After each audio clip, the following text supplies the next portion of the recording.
This is going to seem a little bit random at first, but I am going to get to a point that makes sense. This video has a point, the thumbnail and the title are correct, and I think Ryan Reynolds, although I know he's not the only person in the company, I'm sure he had a big hand in it though, has missed something with the Aviation Gin that's sat inside here.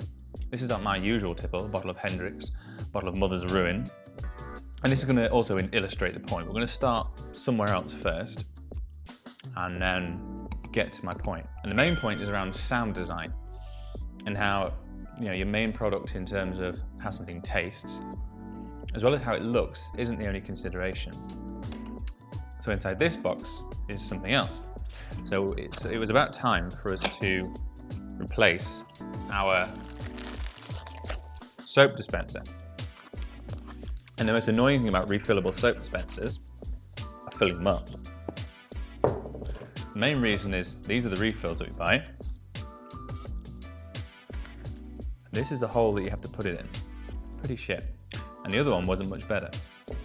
So when I opened this box and I found this, which I hope it is what it looks like, I was really surprised. And it's just one of those things that when people are, crinkly plastic, it's one of those things that when people are packaging and making things, you're just so grateful that they thought of, because it makes life so much easier.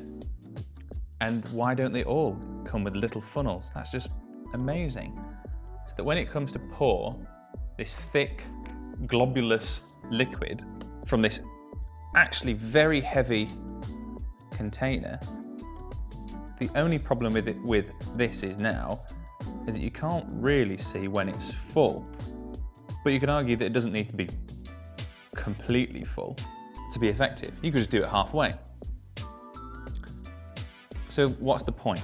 The point is that when you're making something, you consider everything. How it looks, how it feels, how you can use it, and how you can make it easy to use. That's now sticky. This is a harder one to do, my next point is. So I'll move that there. And this is my second bottle of Aviation Gin. This really is going to be disappointing and won't work if they've actually fixed it since when I first bought a bottle of Aviation a couple of years ago, a year or so ago. I don't think they'll have fixed it. It's not obvious. They make a big deal about the bottle, and I'm sure they sell it as this is kind of like the front run of American gin, or what started American gin, or an American gin resurgence, shall we say. Even to the point where the advert has a scene of Ryan Reynolds blowing the glass to make the bottle. And it is a beautiful bottle. It is a very beautiful bottle, and the name's great. Aviation, I like it. I like the bottle, I like the style, and actually the gin inside is very nice. Oh, it's really rainy. But this is the bit that really annoyed me. The lid. No attention paid to the lid.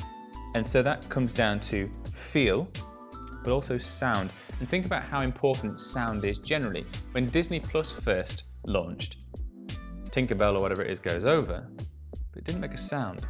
Now it's or is it something else? Either way, I'm going to put it now. Netflix, Disney, most adverts have some sort of catchy theme tune.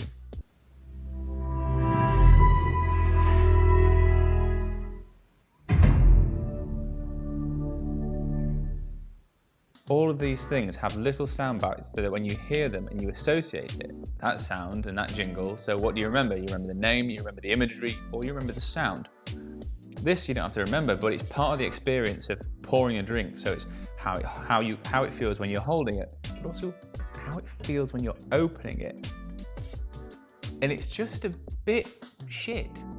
It's plasticky, it's small, yes, it's got the texture around the outside, but again, if it was metal, it'd be nice. Like a bottle of wine, even corks are nicer. But if you can twist in, and that's a much more satisfying thing. Then there's no satisfaction in that. And when they're putting so much money and effort behind the bottle, the branding, putting it in films, and probably, I'm assuming, again, the product itself, that's just not good enough. Whereas this, it's got the dark bottle, still a clear liquid, which is what a gin should be, It's like an old chemist bottle or a poison bottle. But you've got, that's what you want. Something like that. It doesn't have to be a cork, but it could have been something. And then, even when you place it back in, it's just so much more, it's like the haptic feedback on a phone or a mechanical keyboard or anything along those lines.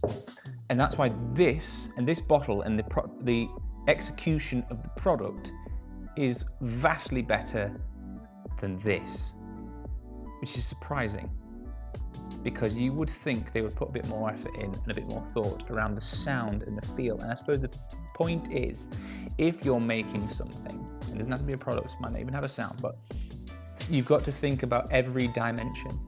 Like I said, what it looks like, what it tastes like, what it feels like, how it sounds. And what it smells like. It's more important than you think. So with that, hope you're watching another video, subscribe, and hopefully see you on the next one.